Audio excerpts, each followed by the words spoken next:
This is AP Calculus 3-6. Today we're going to learn how to calculate higher order derivatives.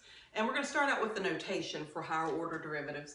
If they give you y and they ask you to find the second derivative or third or fourth derivative of y, the first derivative notation is y prime, second derivative y double prime, y triple prime for the third derivative, and y in parentheses to the 4 for the fourth derivative. That does not mean y to the fourth.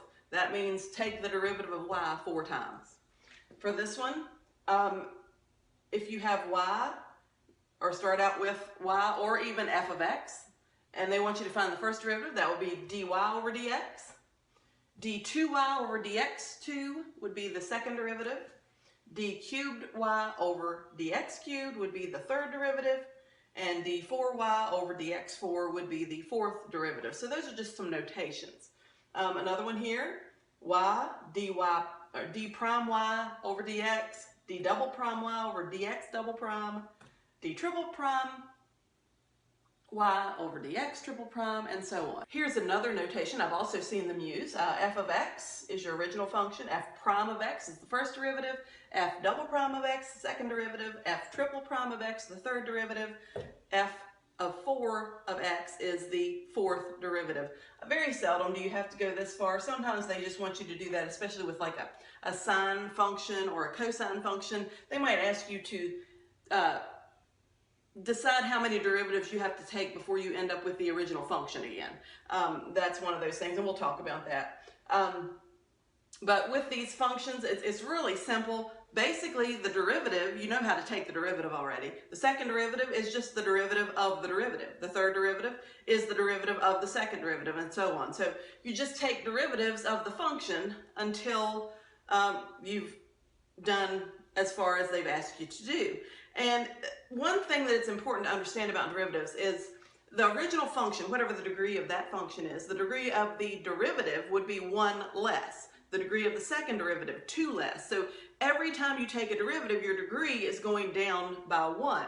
So they may ask you, like if you have y cubed, how many functions do you have to go, or how many derivatives do you have to take before you end up with a 0?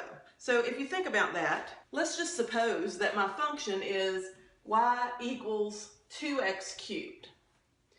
Well, if we're trying to figure out how long it takes before my function becomes 0, so I'm just going to keep taking derivatives until the derivative of the function equals 0. So if you think about that, if y equals 2x cubed, y prime equals 6x squared. Notice the degree goes down by 1 each time.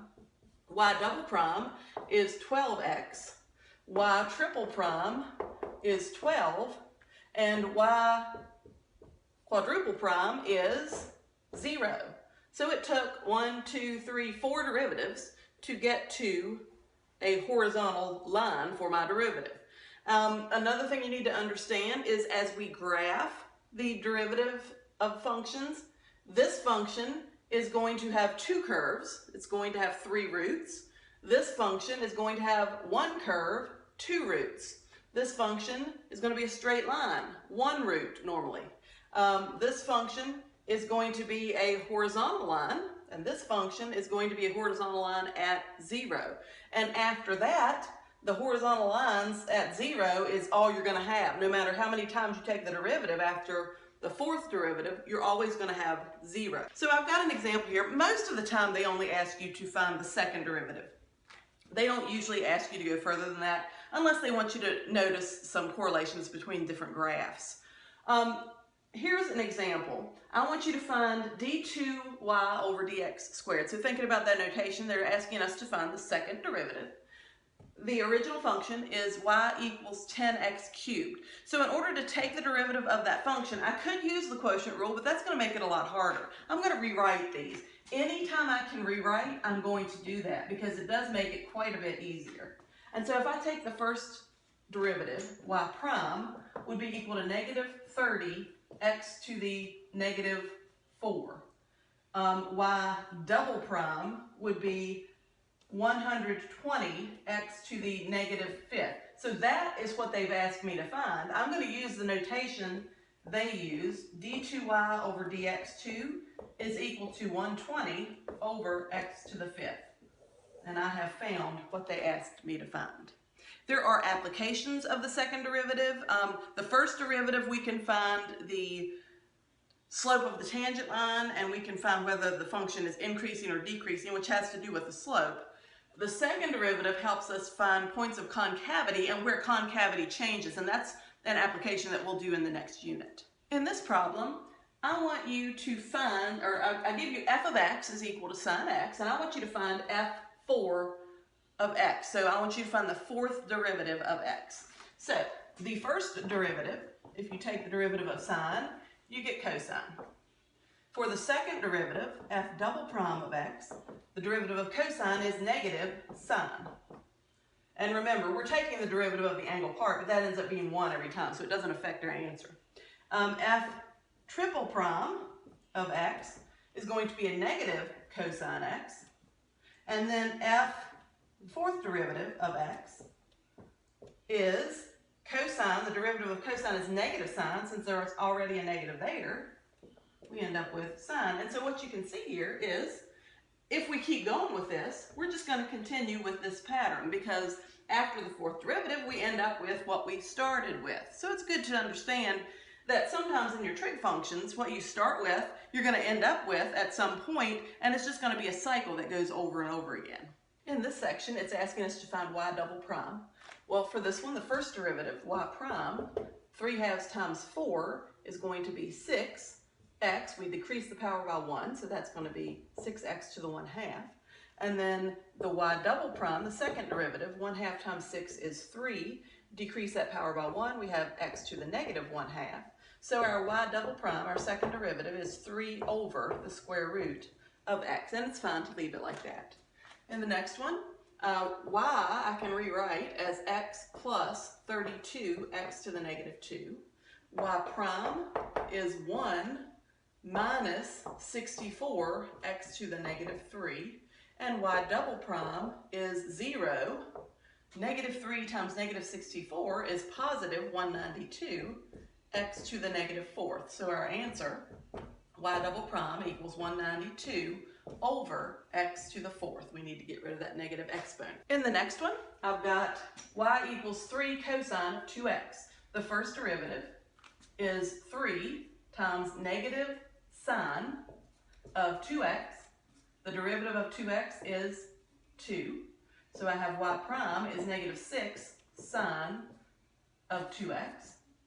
And then I need to take the derivative again. So y double prime, I keep the negative 6. The derivative of sine is cosine. I keep the 2x. Then I take the derivative of the angle part, which is 2. So I have, for y double prime, negative 12 cosine of 2x. Here the directions say find f double prime of x. So again, they want the second derivative. For this one, I'm going to first rewrite it. F of x, x squared divided by x is just x. 2x divided by x is 2. And negative 1 divided by x is negative x to the negative 1. That will make the derivative a lot easier to take. So f prime, the derivative of x is 1. The derivative of 2 is 0, so that term drops out. And then negative x to the negative 1. Negative 1 times negative 1 is plus 1, x to the negative 2.